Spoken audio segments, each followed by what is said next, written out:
வணக்கம் உறவுகளே! குஜராத் அகமதாபாத் சர்தார் வல்லபாய் பட்டேல் சர்வதேச விமான நிலையம். குஜராத் பயணத்தை எல்லாம் முடித்துக்கொண்டு வான்வெளி பயணம்.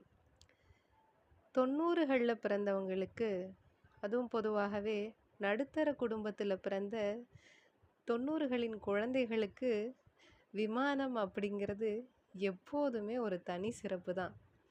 என்னதான் பிற்காலத்தில் வளர்ந்து விமானத்துல எல்லாம் பலமுறை போய் வந்திருந்தாலுமே கூட, இப்போவும் விமானத்தின் சத்தம் கேட்டால் அண்ணாந்து வானத்தை பார்க்குற பழக்கம் 90களின் குழந்தைகளுக்கு எப்போதுமே இருக்கும். என்னை பொறுத்த வரைக்கும் வானமும் விமானமும் எப்போதுமே எட்டா கனிகள் தான். அப்படி விமானத்தில் போயிடணும் அப்படின்னுலாம் ஆசைப்பட்டது கூட கிடையாது.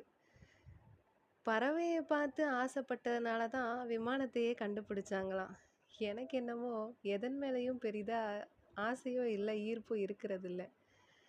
அதனாலேயே என்னமோ அறிவு அப்படியே இருக்கும் போல இருக்கு. முதல் விமான பயணத்தில் ஜன்னலோர இருக்கை கிடைத்துமே கூட, சரி கூட வந்த எனக்கும் முதல் பயணம், என் தோழிக்கும் முதல் பயணம். சரி அவ உட்காரட்டும் அப்படின்னு கொடுத்தாச்சு.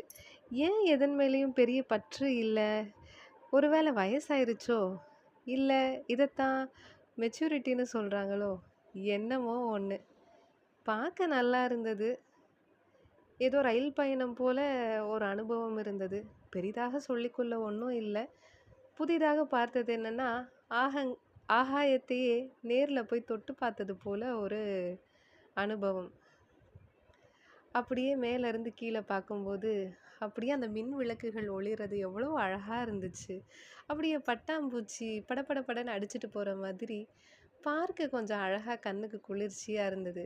வானில் உள்ள நட்சத்திரம்லாம் பூமியில் இருக்க மாதிரி